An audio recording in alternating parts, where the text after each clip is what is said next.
Golden State Warriors muntik na nang maging bandirang kapos katulad ng laban nila sa LA Clippers. Ngayon ay nanalo sila pero muntik lang ring matalo laban sa Utah Jazz. 140-137. Maaari pang mag-overtime.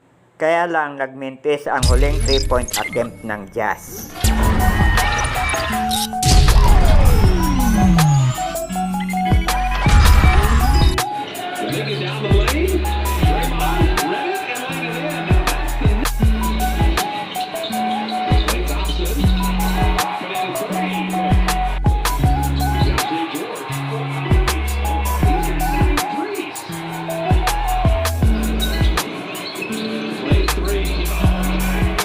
Lamang ang Warriors ng 3 sa halftime.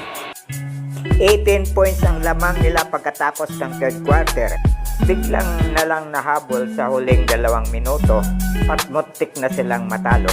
Huwag niyo pong kalimutang i-follow ang aking Facebook page, comment, like, and share at mag-subscribe sa aking YouTube channel na Stories of Uncle Paeng.